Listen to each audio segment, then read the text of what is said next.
I forgot how loud that was. I warned everyone. I was like, it's loud, and then it still almost deafened me, and I took my But I AirPods out. missed it so much. We were like, should we play that again? Because it was kind of a joke, but yeah, let's go ahead and do it.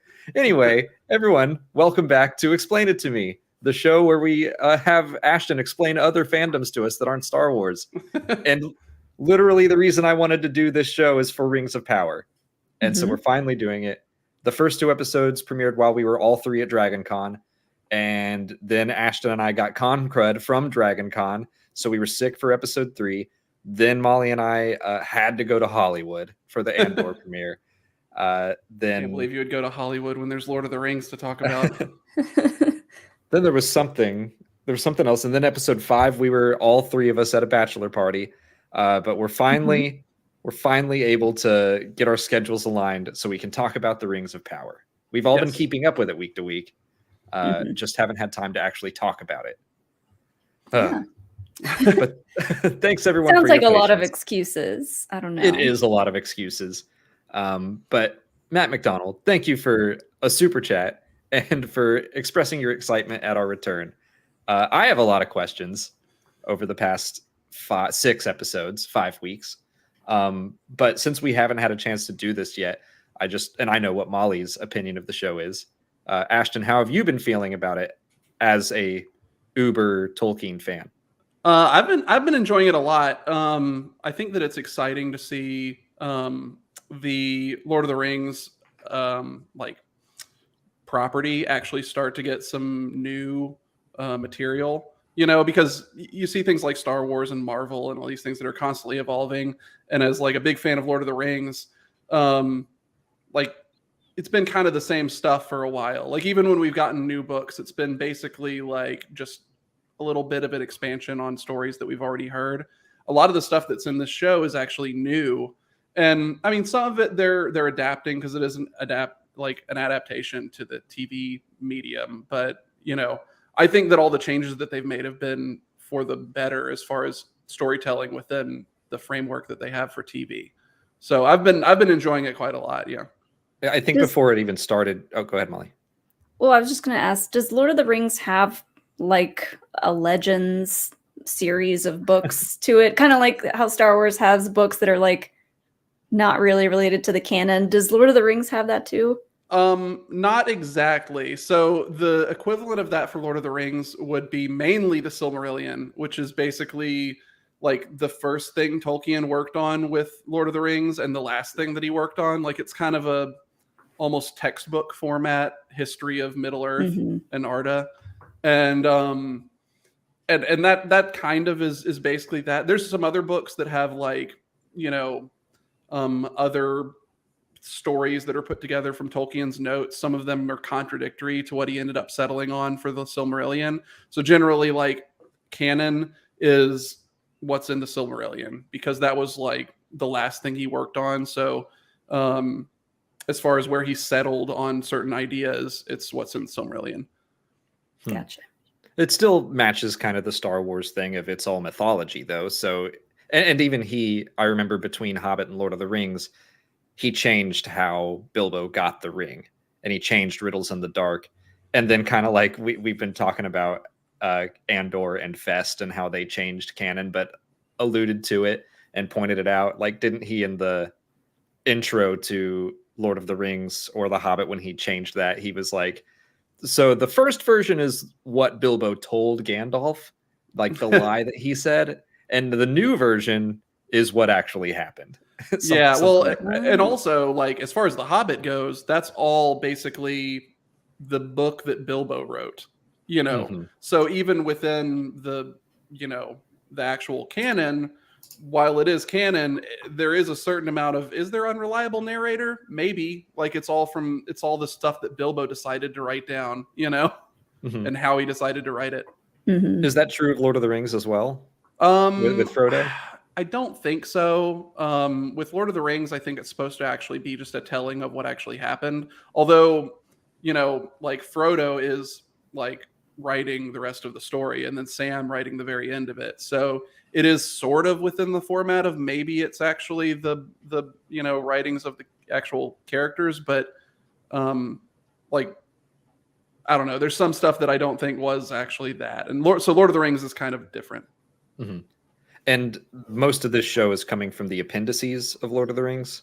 A lot of it is. It's also coming from Silmarillion. Well, like kind of, because that's legally they don't have that. But well, I think that they have rights over the stuff that's the Second Age in the Silmarillion, but I'm not 100% sure. I haven't really looked into that sort of thing. It's all they have like rights to some stuff and not other stuff, so they're kind of having to weave in and out of what they.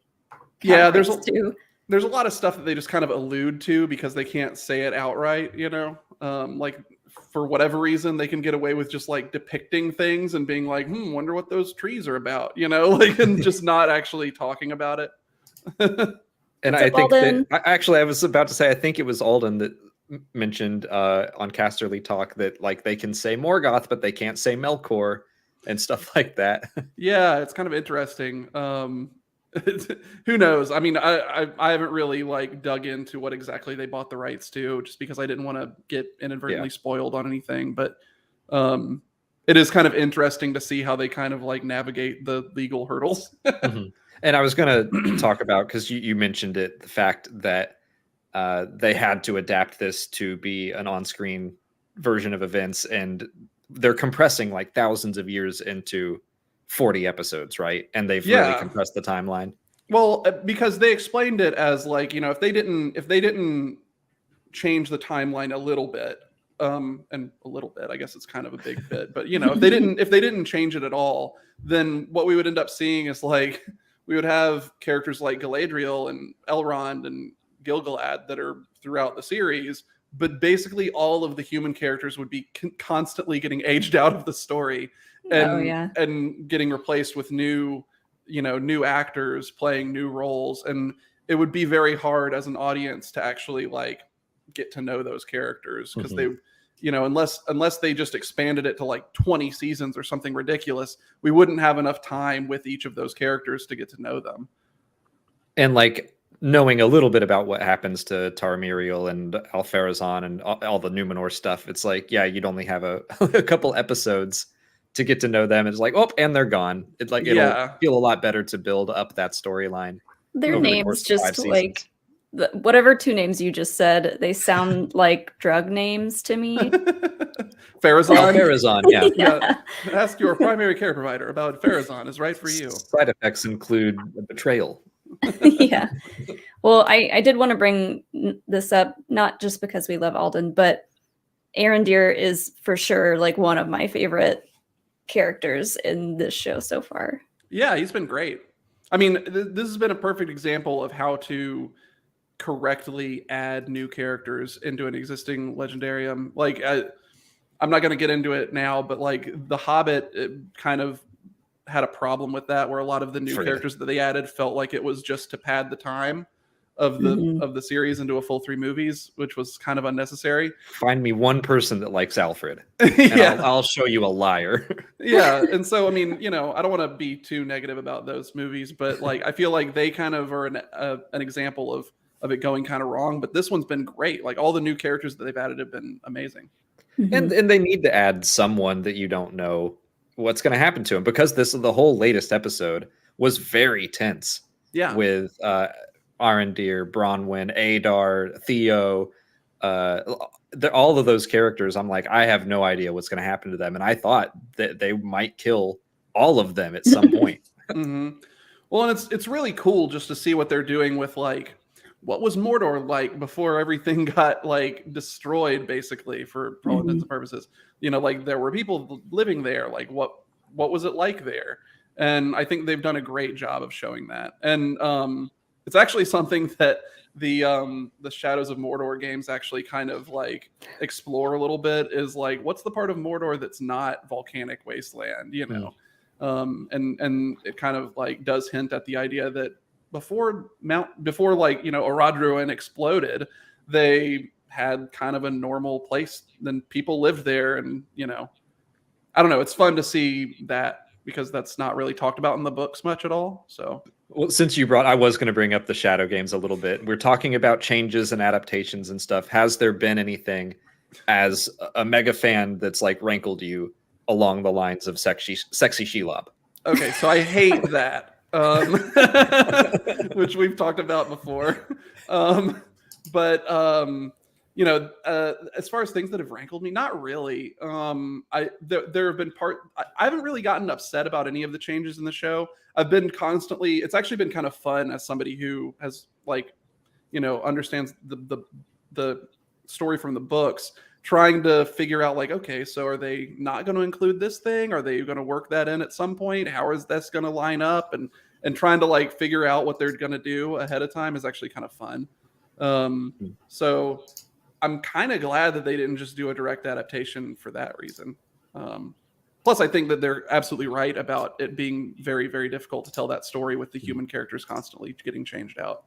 I guess, Molly, you brought up the idea of Tolkien legends or something. It's like, I guess the shows are kind of that, or not just the adaptations, the films and especially the TV series, which is more of a changing things around, but still sticking to the spirit of the story. Mm-hmm. Mm-hmm. It's kind of a Tolkien legend situation. Yeah, sort of. And I mean, I guess the video games would be like just, super out there, not canon, but like Force Unleashed version of Mordor. Yeah. What's been your favorite storyline that they've been telling so far? I mean, the last episode was probably my favorite episode, and like we were saying before we actually went online, ironically, my favorite storyline has been the storyline with Elrond and Durin. But they weren't even in this episode, but it's my favorite episode so far. So I'm excited to see what they've been doing in the next episodes. I've felt the same way, really. The Southland stuff hasn't, even though I've enjoyed Arondir quite a bit and I've been intrigued, I haven't loved all the Southland stuff. I think the Harfoots are what I get most excited to see every time with the Stranger and all that. But agreed, none of that was in this episode, and it was the episode that really made me go like, okay, I'm into this series now. It really solidified my enjoyment, and I want to know what's going to happen next. Molly, what's been your favorite storyline? I would say the Harfoot stuff too, because like Nori is just a delightful tiny gift to all of us. Like I love her so much, and I love her relationship with the Stranger. And I was just thinking, because we just watched Hocus Pocus 1 and 2, it reminds me of the relationship between Danny and Billy. Like, just like a very childlike kind of relationship between the two of them. So I don't know. It's a nice change of pace for the other stuff in the show that's like really serious, and Galadriel, like all the elves basically are like really serious all the time, except Elrond has like a little bit of humor. But well, he's only half elf, so there you go. He's got to joke around some of the time. But yeah, the Harfoots are adorable, and I just really want to know more about Meteor Man.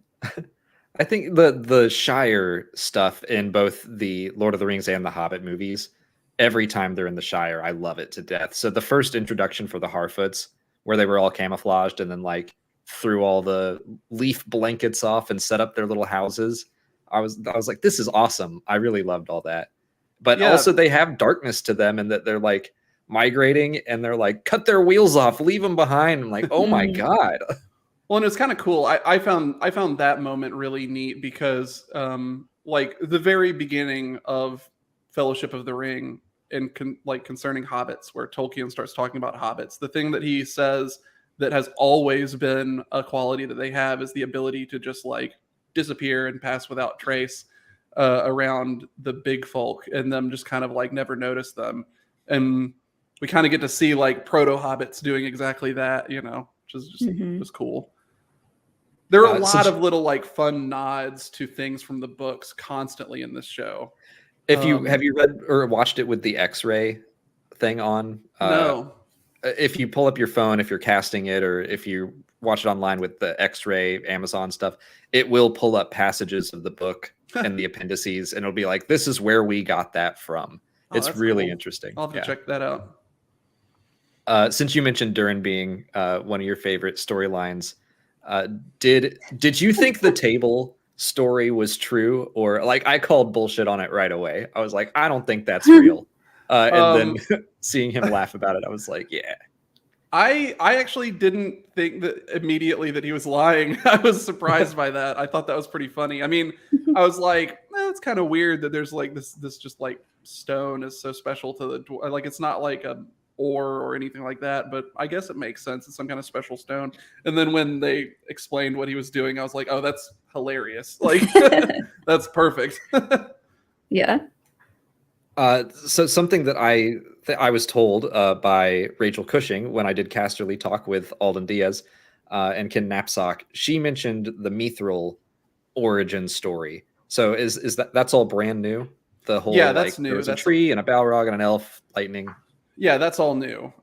In the books, there's it seems to be that Mithril is only really found around Khazad-dûm, but it might also be in Numenor and some other places because it's like they have stuff made of Mithril occasionally, and it's not clear where it came from. So it's not really stated for sure what Mithril is or where it comes from. It's just that the dwarves found it around Khazad-dûm at the very least, and it's very special as far as materials go.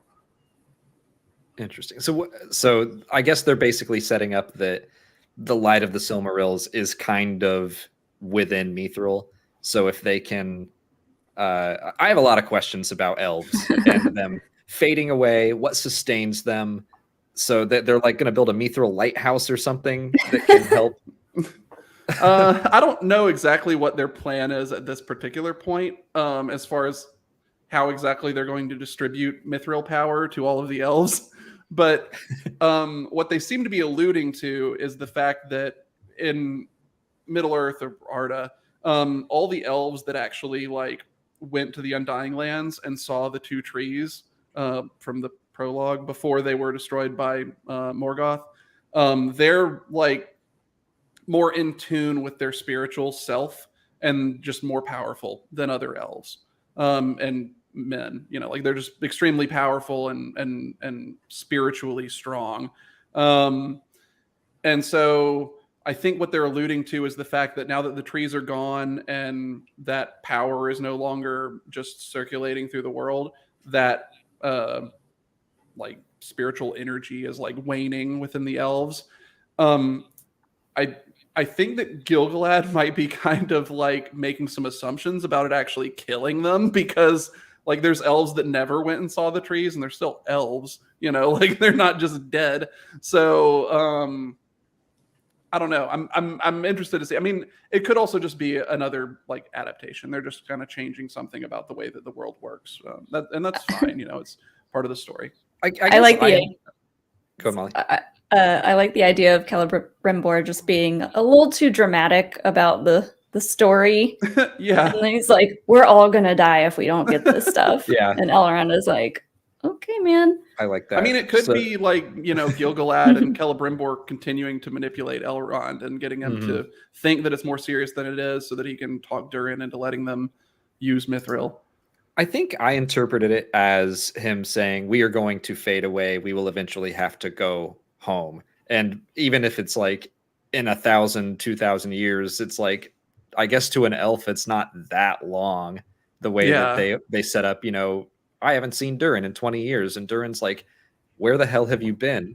Mm-hmm. To an elf, they're like, oh my God, we only have a few thousand years before we all fade away. We got to fix this. I guess that's how I interpreted it. But yeah, he's also being very serious about the whole thing. What in the first episode, they send or try to send Galadriel back to Valinor. How and when and why do elves decide to go back? Can they do that whenever they want, or do they need Gil-galad's permission, or what's the deal with going back to the Undying Lands? So, okay, that is a complicated question depending on when and who you're talking about. So the Noldor, including and Galadriel, when they went to Middle-earth in the first place from the Undying Lands, they actually, their party, not Galadriel's part of the group, but some of them killed other elves in order to get boats to sail to Middle-earth. And then they took them north and sailed them to Middle-earth. And then before they did that, Manwë, who's one of the Valar, who's like the Valar of fate, he's kind of like the fates from, you know, Greek mythology, that sort of thing. He kind of sees the future, but it never really talks directly. He kind of stated that the Noldor were cursed and that they weren't allowed back into the Undying Lands because they had done great evil. So they continue with their oath because they swore to get the Silmarils back, and they go to Middle Earth. And then at this point, they're not able to go back to the Undying Lands because they're barred from going, just like humans are supposed to be. After Arendelle goes and gets the Valar and gets them to help defeat Morgoth at the end of the First Age, they lift the Doom of Mandos, and the elves are then allowed to go back to the Undying Lands. But a lot of them still choose not to because they're still... some of them go to Middle Earth, Galadriel included, because they were able to kind of make something more of their lives and do like great deeds and be heroes rather than just being an elf in the Undying Lands doing elf things, you know. And so Galadriel's story in the books is very interesting because she goes to Middle Earth with this ambition to become like a hero or a leader. And then eventually she has the chance to take the ring from Frodo, and she passes it up. And so her wisdom wins out over her ambition. And that's like the big climax of her story. And that's why she says in you know, in the movie and everything that she's passed the test, she'll remain Galadriel and go into the West. And so like her wisdom wins out over her ambition. So could she not go west until that moment? Well, she couldn't until the end of the First Age. So I mean, at this point she could, but she wouldn't because of her ambition. And in the story that they're telling in the show, she has this sort of vengeance that is driving her. She's trying to fulfill her brother's oath to destroy Sauron. Which this episode did so much to build up that moment in Lord of the Rings. Like now I kind of get it more that if she were to take the ring, it's like, yeah, that would be awful. I loved the conversation between her and Adar. It's crazy that's like the peak of her storyline, because like thinking about that part in the movies, it's just like, oh yeah, she just said no and it was all good, and then now I guess she's ready to retire. I don't know. Yeah, it means a lot more if you know what's going on in the you know, in the books, because it's like centuries, thousands of years in the making of her, you know, going to Middle Earth, becoming the leader of Lothlorien, which isn't a thing right away, as you're seeing in, you know, in this, as of the Second Age, it's not, you know, happened yet. And it's a very long story that culminates in her being offered the chance to become essentially the ruler of Middle Earth entirely, probably, and her passing it up because it's not right, you know? Yeah. This makes sense that it was kind of a test for herself to, and then she wants to prove that she's worthy of actually going to Valinor. Yeah. I'll pop up to Thomas. Thank you, Thomas, for the super chat. Really enjoying the musical themes. Your thoughts? I've been thinking the music is excellent. Especially there's actually one musical theme that plays that every time I hear it, I think it's the beginning of the Rains of Castamere because it has first two notes and it plays in my head. I've noticed the same thing. But overall, I've been really liking it. I especially like the theme. I don't know if this is what they were going for, but the theme with the like sand moving around, what it makes me think of is when you have like sound waves hitting a sheet with something like sand on it, and it makes me think of the creation myth from the Silmarillion, where the Ainur are all singing their song, and then Melkor sings his discordant tone, and that's like the part with the dark sand that's like winding its way through the sand. Oh, cool! But it's still actually making the shapes that are intended, and I don't know. That's what I think of whenever I see that theme.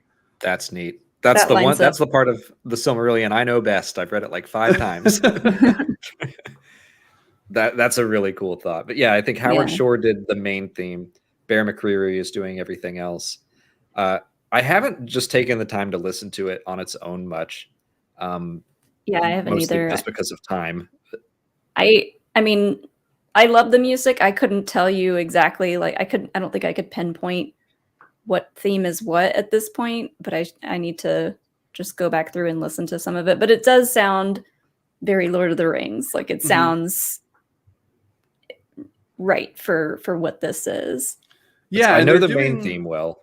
Well, they're doing the same thing that they did in the Lord of the Rings movies, where they're like sort of telling the story with the music at the same time as you're watching it, you know, because they have themes for all of these characters and places, and they're letting those kind of like weave in and out of each other to sort of accompany the story, which is just really fun, instead of it just being something that is in the background for your ears to not, you know, be bored.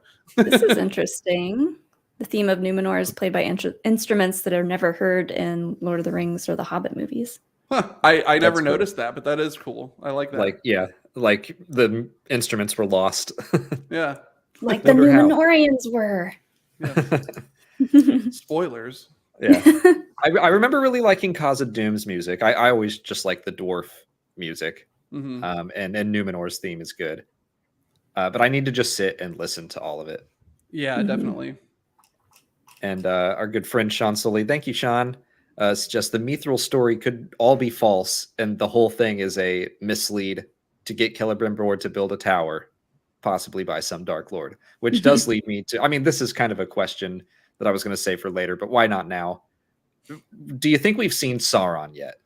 Or do you think they're going to save him for later? I think I'm going to ask like Jeff Goldblum would in Jurassic Park. Do you think we're actually going to see some Rings of Power in this series called The Rings of Power? So I don't. Okay, so yeah, I was actually going to say the same thing as Jesse. Poppy is definitely Sauron. Oh no! But no, I don't think so. I think that the stranger might be Sauron, possibly, mostly because I'm struggling to think of who else it could be, unless they're really changing things and making it one of the wizards. But that would be like actually a pretty big change.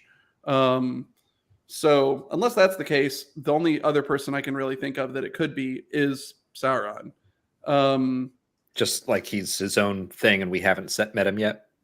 What do you mean? I'm saying like the stranger. I'm thinking that he like, you know, the whole comet thing that I don't know why he chose to do it that way, but he's setting himself up to look like he's essentially an Astari or something similar to that, and he's here to help, when in fact he's actually Sauron. So everything he's doing so far would be an act? Either that, or he somehow, like, you know, it could be something where he's actually locked away part of his own mind and it's waiting to, you know, come back. I don't know. I was just I could be wrong. Like, might just be like that's like a wizard or something similar. I really like what they're doing with the stranger, because I have no idea, and it does seem like he'll do something very wizardly and beautiful, like with the fireflies. And you're like, wow, amazing. And then they all die, and you're like, oh no. Well, and the part where the cultists show up and examine the crater. That's what I was bringing up, because everybody was talking so much about them when we saw them in the trailer, and we've only seen them like once. Yeah, and, so far. And so we know from the interviews before the show that those are like Sauron cultists that worship Sauron. So it makes me think that they're probably trying to track down Sauron at the same time that Galadriel is. Now, maybe they're wrong and the crater is something else, but it makes me think that maybe the theory that the stranger is actually Sauron might be onto something. Well, it's like, I mean, obviously when he lands, there's some of it that just feels so obvious and on the nose, but the whole crater looked like a burning eye. And it was like the fire that didn't burn people, like, you know, that was the same thing as the torch from the beginning part with Galadriel's people. Oh yeah, I think, was it Nori or Poppy said that like it wasn't hot? Yeah, something like that. Yeah, and Alex, what was the theory that you brought up? Whose theory was this that? One. I heard it from Alden and Ken and Rachel and Casterly talk. That was the first time this had ever crossed my mind, but Torbis has a similar idea. So thank you for the super chat, Torbis. About Halbrand being very deceiving. He looks very fair. He's a smith. I think Alden's still here, so he can help me with whatever I forget. But he has a lot of qualities that I'm like, oh my God, is he just kind of manipulating Galadriel into being like, no, I don't want to go back to the Southlands? And she's like, you like convinces him to go, quote Mhm. unquote, convinces him. She That even would has the be line. that would She be has a line so that's like, brutal. some could say you're using me to get back to the Southlands and place a crown upon your head and blah, blah, blah. And I'm like, that would be awful. Yeah. Mhm. To have her spend all this time like helping him and them working together for then we find out for him to be Sauron, that would be heartbreaking. Yeah, well, and also he talked about how like Galadriel doesn't know what he's done before. Like he was like working for like aiding Sauron at the very least, or something like that before he found his way onto that flotilla.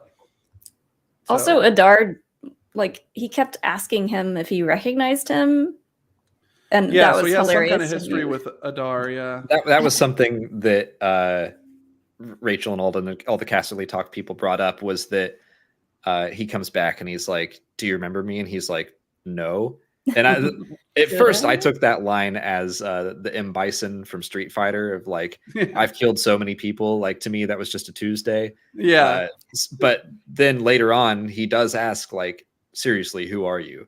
So if Adar did think he killed Sauron and then Sauron is coming back to get a little vengeance on Adar, like that's interesting.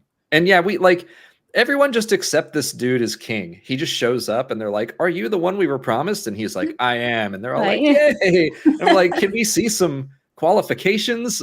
Some like seal of approval? I don't know, certificate of authenticity. I think that it would be I think it would be more likely that he might end up being like the Witch King or someone Right. like that, you know. I mean maybe he's Sauron and he's just like hiding completely, but I don't know, it doesn't seem like it to me. Maybe I he know, said like, yes yeah. to being the new king because he knew what was about to go down. He's Yeah, like, yeah, maybe. sure, I'll be your king. That's everyone's. He's got the logo. He's got a patch. It's like I can find a logo. I'll carry a logo around if it makes me king. Yeah, Like, he's got in like that the little magic pouch. car keys of Mordor or whatever. yeah. But yeah, that was a theory that I was like, oh, that holds a lot of water, I think. And it does seem odd that we wouldn't have seen Sauron by now, but maybe they are saving him for season 2. I've seen Yeah, a few could people be. say that the little kid is the Witch King. Yeah, that Theo might end up being the Witch King. I was kind of actually thinking that Theo might end up being end up turning that direction, but then with the way that the like last episode went, I kind of don't think so anymore. I really liked that scene of him ridding himself of the power, or at least trying to. He's the only one smart enough to open up the sack. Yeah. It's just like, come on, people. It was tied up real good. Waldreg's not anywhere to be seen. Open that bag up. Mm-hmm. That was I had no idea what was happening when that all went down. I was like, okay, oh, it's the tunnels that they were digging, and then the water. And like Alex, you were like, oh shit, like I know what is about to happen. But Well, I was the second it panned up to Orodruin, I was like, oh no, which is such a good payoff of the tunnels. That's the name of the volcano? Yeah, Mount Doom is Orodruin is its actual name before that. And that was they called it out an episode or two before. They just said something about Orodruin over there, and I was like, I made the same face as I made when they said Slimore on Andor. I was like, oh no. Yeah, it was Braun when she mentioned like all the towns between here and Orodruin or something, and it was like, okay, yep, that's where they are. They're definitely in Mordor. Yeah. And even I did not know what Udun meant. I didn't remember where it was or that it was even a location. But I knew opening up the episode list and like getting ready to hit play on the episode Udun, I was like, that's bad. Yeah, it actually means a few different things. There's a few different things named Udun that are all kind of named after each other. So Udun was Flame of Udun. Got it. Yeah, that was mentioned by Gandalf. And the reason that he calls the Balrog Flame of Udun is because Udun also is a word that the elves use for basically like hell, kind of, or it's also another name for Autumno, which was Morgoth's like fortress. which is where the Balrogs take him in the first age after he fights with Ungoliant. So Udun and Balrogs being in Udun is a thing. But also there was a region of Mordor that was named Udun after that. So that's probably what they're referencing in the actual. But it being labeled as hell is appropriate now, I think. Yes. We're jumping back a little bit, but Torbis had another theory when we were talking about the stranger and all that. They're guessing he is Tilion or a blue wizard. I know the blue wizards kind of. Who is Tilion? Tilion's it's another Maiar Okay. from the Silmarillion, but it actually I don't remember if he's in the Silmarillion or just some of the other books. But yeah, it's a Maiar of it is in the Silmarillion because Tilion ends up being like the guardian of the moon when they actually create the sun and the moon. So yeah, that's that one. It would be kind of interesting if it was that. But after Tilion is the guardian of the moon, I don't think we really hear anything else from that Maiar again. Because like in the Tolkien, like in Middle Earth, the sun and the moon and like some of the stars are actual characters doing stuff up in the sky. Right. So when they talked about Elrond's father becoming a star, it made me think of an Avatar when Sokka's like, my girlfriend turned into the moon. They're like, Oh, yeah. tough, buddy. It had that same Yeah. energy. Well, there was actually that was one of the possibly my favorite little like Easter egg moments is I can't remember if it was this episode. No, it must have been the episode before. There's a shot of Numenor at night, and you see a statue of Arendelle with the Silmaril on his brow, and in the background you can see the star Cool. right behind it. It's really cool, just single shot. So he is literally a star. Like Yeah, this- so they get like when he went and found the Valar and got them to help in the war, they gave him a flying ship, and he has the Silmaril on like a crown, and so he and his wife are on this flying ship, and they had them go and fly through the heavens, watching for Morgoth's return from the void. So they're actually like flying around up in the sky, and people can see the Silmaril from Middle Earth, and it appears as a star in the sky. So. Is he still up there, or does he ever go back to the Undying Lands? No, he's still up there. Just chilling. He's up there until no one told him like Morgoth is for sure gone. Yeah, there's sort of a there's like a final battle like Ragnarok kind of event that's foretold in the Silmarillion, and it's said that he'll return then, Cool. along with several other heroes from the story. That's neat. Hey, what's up, Geo Flores? Has another question. Just curious if the Shadow Mordor game is canon at all to the show or movies. No. Short answer is no. It I like what some of the things that they did, like I was mentioning earlier. I like that they explored, like what's the rest of Mordor like besides like Barad-dûr and Mount Doom, and like the Black Gate. What's the rest of it like? What's the like point of the Black Gate? Why was it there in the first place? Like they kind of talk about some of that stuff, which is cool, but then it kind of goes off the rails with like, people making new rings and getting wraith powers and things like that don't actually make a whole lot of sense. So, and it's like, I mean, Golem is in at least the first game. I haven't played Shadow of War at all, but it's like tenuously connected, but not directly, I guess. Yeah. There you go. The Celebrimbor unleashed. Yeah. And like Celebrimbor is just like a ghost for some reason. Like that's not really a thing that happens to elves when they die. So I had to Google what sexy Shelob looked like. oh, no. Is she sexy? Is she a sexy spider? I approve. Yeah. She's supposed to just be a big spider. So. And that's it. A couple of people in chat are talking about this light. Mm-hmm. Yeah. So in the Lord of the Rings, Galadriel gives Frodo the light of Arendelle, which is basically like some kind of water that's absorbed light from that star specifically somehow, some elf thing, but Some of those elf powers. But yeah, I mean, it's pretty cool. I mean, she's like, hey, here's the light of my let's see. Cousin? I'm trying to think of how they would be related. So Elrond is her son-in-law. So yeah, I don't know what you would call that, but my son-in-law's dad shines some light into this this vial of water. So we are talking about elves and stuff, and that's I want to ask, why are Celebrimbor? What's your take on Celebrimbor and Gil-galad? Why are they being so shady? I guess they are afraid that they're going to lose their immortality or something. But there seemed I was expecting Gil-galad to be like this big noble character, only knowing what I have briefly seen of him in the prologue of Lord of the Rings. But he's been kind of a jerk. Well, so Gil-galad is supposed to be kind of a big hero kind of character. He's the High King of the Noldor, but he also has just like survived like this massive war with Morgoth and cleaning up afterwards, and seen the entirety of Beleriand destroyed by what Morgoth did. Like he's had massive amounts of loss, and so while he is a good character, he's also a hardened character. You know, like he's gone through a lot. So if, not keeping Elrond in the know helps them save all the elves, he's the kind of character that would probably do that,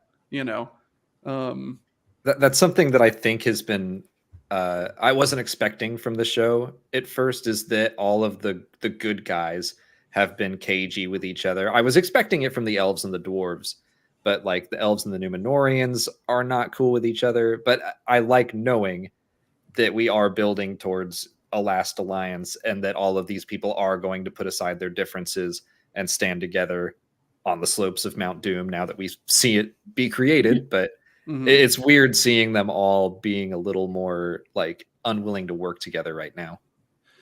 Yeah, the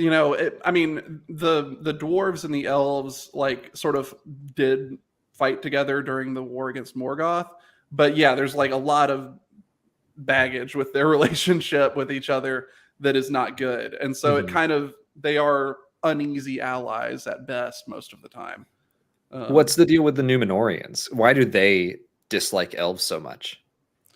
So the Numenorians, so they were given the island of Numenor when, after the war with Morgoth and Beleriand was destroyed, they were given that island to live on. As their people were called the Edain, and they were the humans that fought with the elves against Morgoth. And they were allowed to settle on Numenor, which was very close to the Undying Lands, because they had a really good relationship with the elves, and a lot of those elves went back to the Undying Lands.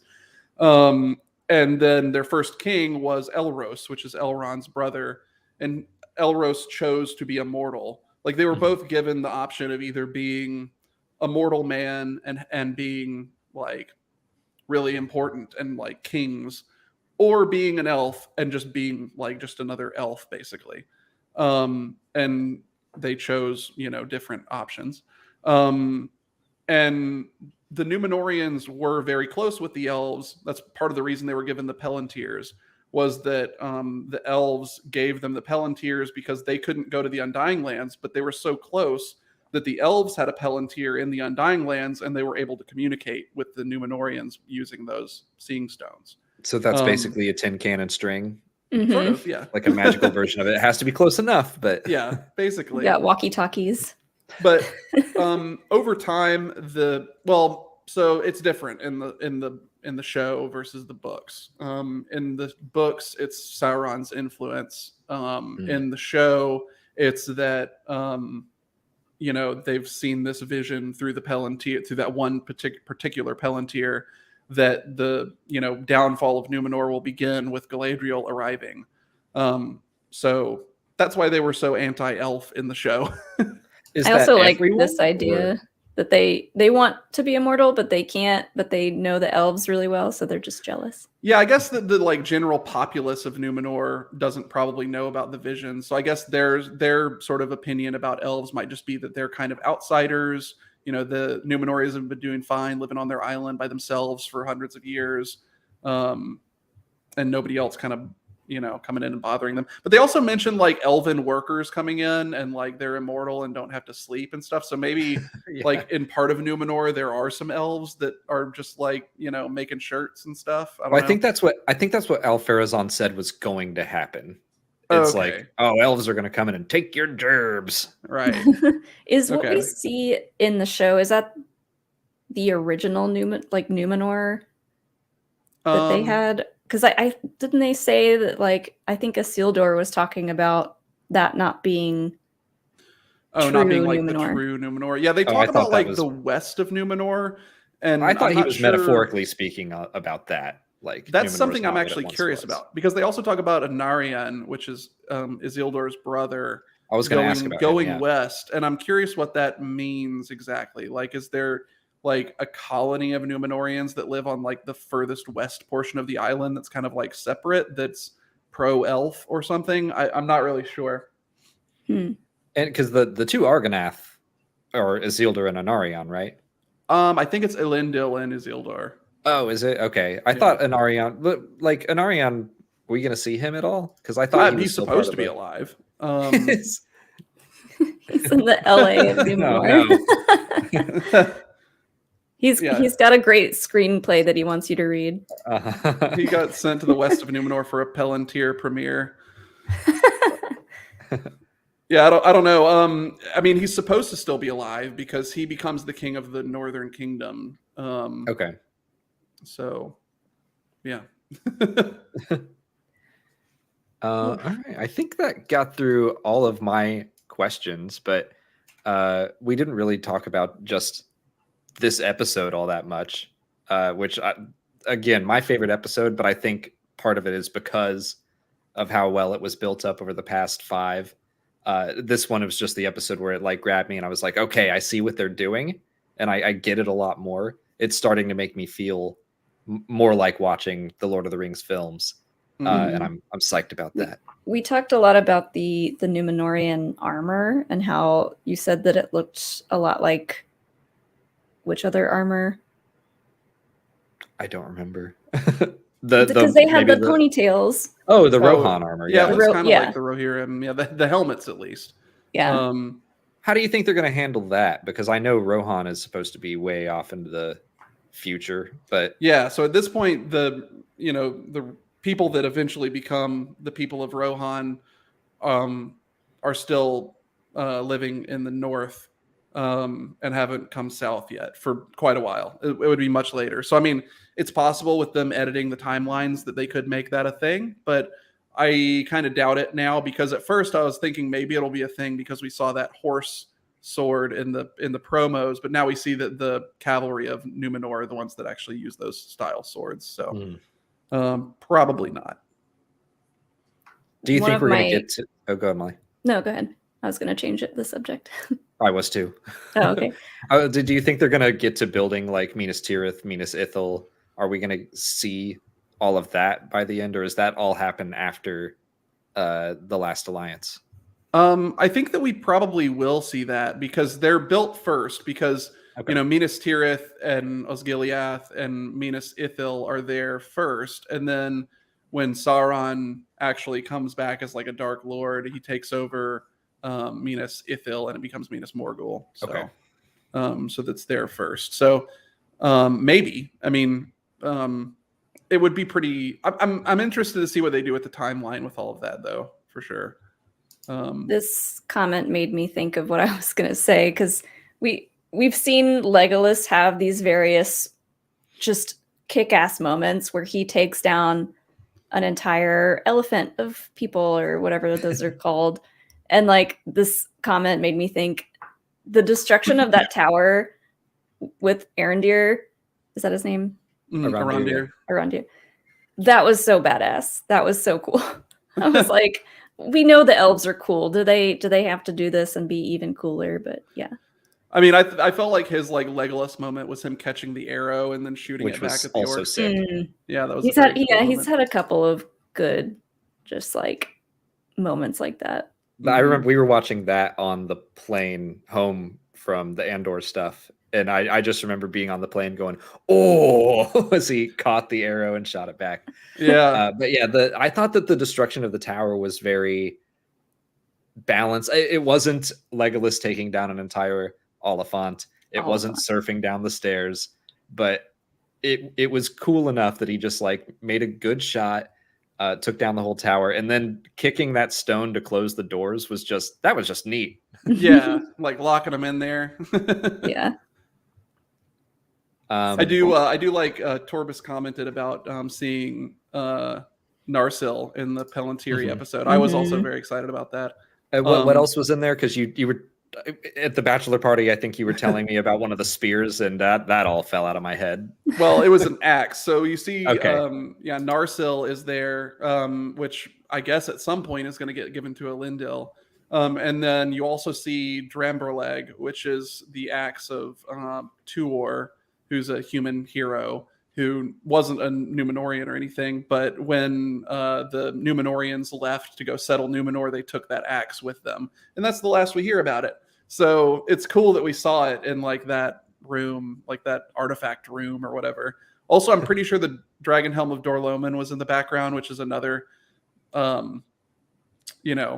heirloom sort of cool artifact, which we actually saw a number of times previous because we see the Dragon Helm of Dorloman in one of the carved elven statues on the trees when Galadriel is talking about all that the was cool. memorials. And then I think it was one of the heads that that Durin's kids were walking around inside of it in that one scene. So either that or it's a helmet that's designed the same. We need to make that meme of like the Predator handshake, where it's Lord of the Rings or Rings of Power and Andor, giving people like a little museum full of Easter eggs to look at. Yeah. Oh my god, I like this Brian. part, I was like, that part, it was like too much for me. I was like so grossed out, and I kept screaming, "Close your mouth!" I really want to talk about the brutality of this show. Surprised me. I also wanted to point out, I like Brian Ferrera's question. I think it's a good question to end on about. So we'll come back to that. But the 6th episode was really violent. Like It was. I expect it from Game of Thrones or something, but from watching Lord of the Rings, it's like, yeah, you're going to see a couple orcs get their heads chopped off, but that's about the extent of it. It was brutal watching them like slowly stabbing villagers. Yeah. Or it was an interesting decision from a writing perspective for them to make it a theme of like, oh, let's show a lot of orc blood so that when he finds the red human blood, it'll be obvious why that's important. You know, that their blood looks different. And yeah, I thought it was interesting. I mean, they did have moments where I was like, man, these orcs are under a constant like high PSI. Like they're just like, they get popped and just like shoots out of them, you know. but it was cool. I mean, it was surprising to see from a Lord of the Rings thing that you normally don't. It made me think of there's like one shot I think in one of the Lord of the Rings movies where an Urukai is like getting stabbed and he just like stabs it in even further. Lurts. Yeah. So it made me think about that, but like that was I mean, we didn't really get that graphic in those movies. Yeah. I think the worst thing they did in the movies was the catapults full of human heads. Like that was pretty rough, but we didn't see the murders. Yeah. I was just not expecting the amount of human violence to happen in this series. Mm-hmm. Yeah. Oh, go ahead. I had a question because this reminded me of it. He put those little seeds in her. Was that to heal her? I think that those seeds were just like very flammable, and so the point was that they would like go up really fast and hot. Oh. Molly asked what happens when you did that, and I said that's how ints are made. And she said, "Really?" And I was like, "No." I thought you were for real. I was like, that makes sense. Oh yeah, no, those elves, they make ints and then they skin them and make breastplates out of their faces. Oh no. You had last week at the bachelor party, you had a lot of fun theories about Adar. How do you feel about the reveal that he's like just one of the OG Uruks? I like that. I like this a lot. So my theory originally was that it might have been Aol or Maeglin who somehow survived what happened to them in Gondolin, which I then told you about for like 2 hours. Again, bachelor party. Don't remember. That was. But no, the reveal that he's one of the Moriandor, which is a new term that's not from the books, but that he's one of the first. He's like the first step towards an orc, is really cool. It speaks to one of Tolkien's notes about where orcs might have come from, but he never actually specified for certain where orcs originally came from. He kind of went back and forth in his notes about it. But one of the prevailing theories, and the one that they talk about in the movie, is Saruman talks about how they were elves once and then they were twisted into, the orcs. So this is, we're still going with that theory as far as where orcs come from. And I thought it was neat to see, okay, this is what like the first generation of that process turns out to be. Yeah, I never expected them to still look like elves. Yeah, I guess I just never thought that there would be a missing link, so to speak. But I liked that he bled black. I mean, it makes sense. Like, if he took elves and then tortured them and like abused them to the point of them basically not being elves anymore and like changing them into something else, it makes sense that they would at least still resemble elves and that they would have the immortality of elves potentially. I mean, I feel like, so the way that elves normally die is by either being like killed by an orc or losing the will to live, and then they like expire. So the Padme. Like Padme. Yeah. So I guess Adar was just a particularly like strong-willed elf who wouldn't give up holding on to life. So I think it's so interesting because, like I talked about, how they did a lot of human violence in the series, and we're so used to seeing orc violence.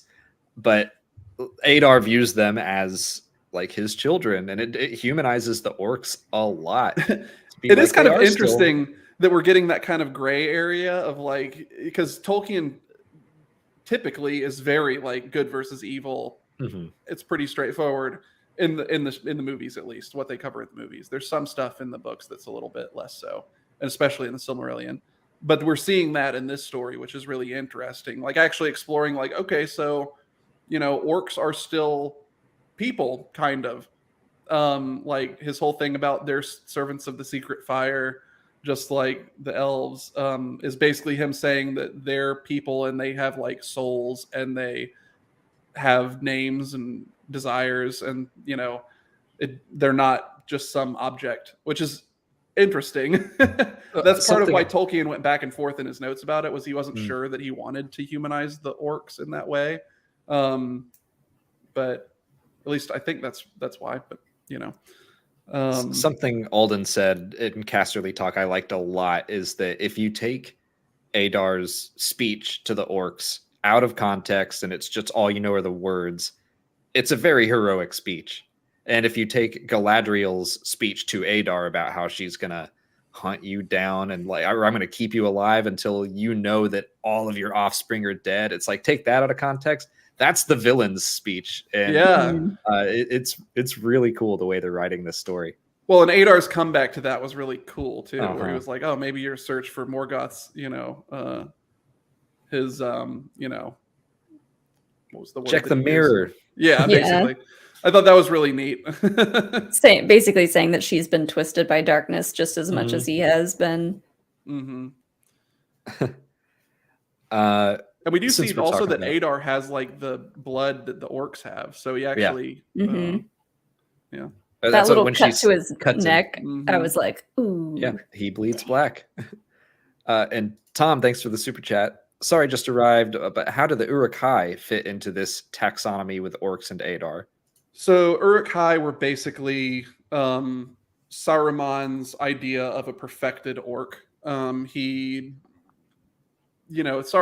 is all about technology. He's another Maiar of Ayule. So he's all about, machines and technology and crafts.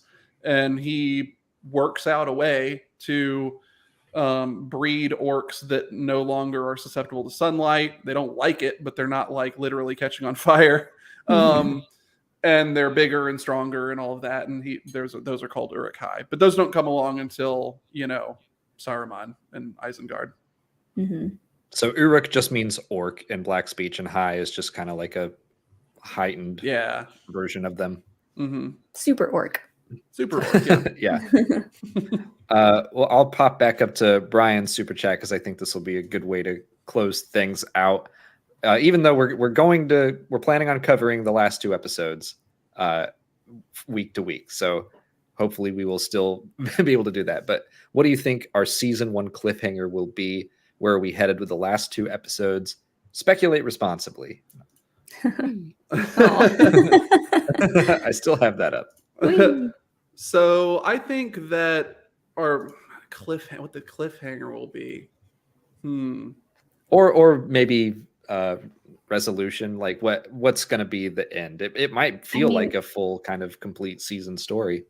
I expect us to figure out a little bit of like who the stranger is, and that could be one of the cliffhangers. I think there's potential for several cliffhangers. Mm-hmm. Yeah, I think that one of the cliffhangers might be the stranger finally like giving them a name for him and him saying that it's Anatar if he is actually Sauron.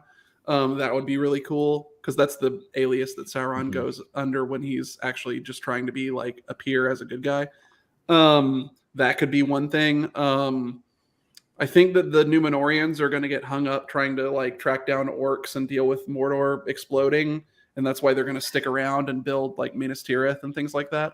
I'm curious if Isildur's sister is going to get involved with actually like designing Minas Tirith and things like that because she's part of the crafting guild. Where that's all going to go. What's going to happen to Miriel? How is Pharazôn going to end up taking over? That sort of thing. But I was surprised that that won't happen. Maybe it'll happen differently than in the book. I was surprised that they explicitly stated that they were cousins.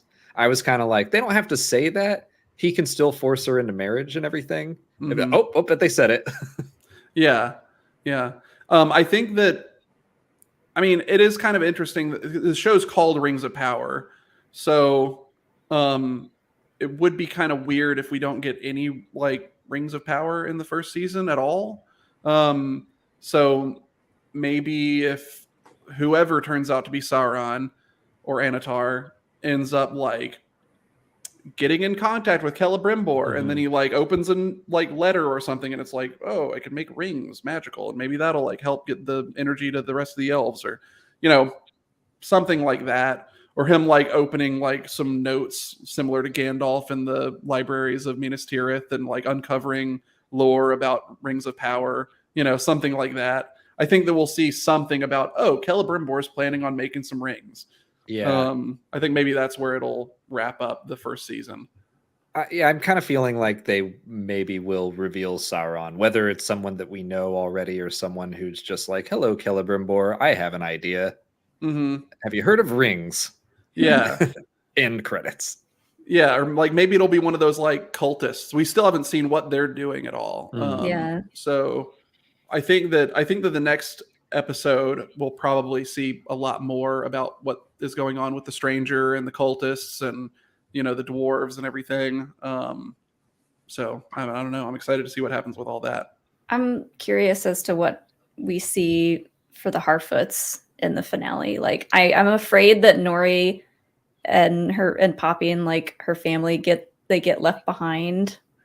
Yeah. Well, also if the stranger turns out to be Sauron, Poppy already called it, saying that all the bad things that happen for the next 3 seasons are going to be their fault. But yeah. I'm curious what'll happen with them. I don't think that they'll steal their wheels and leave them behind or whatever. But yeah, we'll see. I guess now they're like on good terms because the stranger saved what's her name? Yeah. Oh yeah, that big boar that attacked them. The wolves, yeah. The giant weird wolves. I think there's a potential for like 4 or 5 cliffhangers, kind of the way Game of Thrones would end their seasons, of every storyline gets a little tease for what's to come in season 2. I think we'll probably follow that similar format. Well, I like that some of the storylines a la Game of Thrones, have merged also. Like the Numenorian storyline and the Southland storyline have kind of become the same storyline now. Although we Yeah. still And have elves and people in dwarves a little bit. Numenor, and we're like, what are they doing? But yeah. Yeah, because like when the first couple episodes, I was like so confused as to what was going on and like what direction we were headed for the Mhm. story. But yeah, now that some of the storylines are combining with the other ones, it's becoming a lot more clear. Yeah. Yeah, I'm enjoying seeing everything start to come together, and I assume they will even more. Hopefully, it doesn't take all the way to the Last Alliance, but is that? I mean, now we're jumping way ahead, but do you think that is like the last few episodes of the entire series? I think Would that's where be- it'll culminate. I mean, at least that's the idea, you know, because the Last Alliance and their fight against Sauron is the end of that age. So Mhm. if that's what they're supposed to be covering with this show, it makes sense that it would lead up to that. And we'd get kind of a like retelling of the prologue from Fellowship of the Ring, which would be pretty cool. Yeah. As far as, you know, being able to watch the show and then it leads straight into the movies. This reminded me, we kind of had this thought too of like the thing that he does kind of looked like something a wizard would have done with the staff. Mhm. Well, he looked like there was a gnarly looking tree next to him, and I was like, "Oh, is he about to?" I thought he was going to rip a branch off and start Oh, wielding magic out of it. But yeah. again, they're really saw keeping us some- guessing with him. I saw some other funny like theories being like, "Oh, is it Tom Bombadil?" You know, or somebody like Mhm. that, which would be kind of funny. Doesn't I think Alden Alden said that, something yeah. about Oh, really? Was that in the comments earlier? I missed that one. But yeah, I mean, like at this point, it's anybody's guess. My feeling is that he's going to end up being Sauron, but I could completely be wrong. Like that's just a feeling. He could end up. They're being doing a like, good job of whatever. like. There's so many clues that I'm like, that feels too obvious, but maybe they we'll think it's too obvious, and I don't know. Sauron is Mephisto right now. Yeah, that's when's Mephisto showing up? Yeah. Well, cool. I think that's a good stopping point, and we will. I don't know when next week we'll do it. Maybe we'll do it closer to Friday or Saturday or Sunday again. Whenever we'll figure it out. But I think our schedules are a little more open right now, so we should be able to finish off the season. But thanks for explaining everything to us, Ashton. Yeah. Do you have anything you want to plug? I mean, I'm doing a video with Slam Sector, which is like our Oh, yeah. Warhammer thing. Oh, yeah, in yeah. a week or so. So I think we're gonna do like there's a Warhammer Magic the Gathering set that's coming out that we're gonna do some stuff with. So Cool. Yeah, check out Slam Sector. We're doing Warhammer stuff. Nice. And they have great And- fanny packs. Yeah. Well, they're tactical dice holders, actually. Oh, Sean Sullivan in chat had one on Happy Hour the other night, and I was like, "Did they send one to you?" And he was like, "No, I bought one." I was like, Nice. so they're already selling like hotcakes.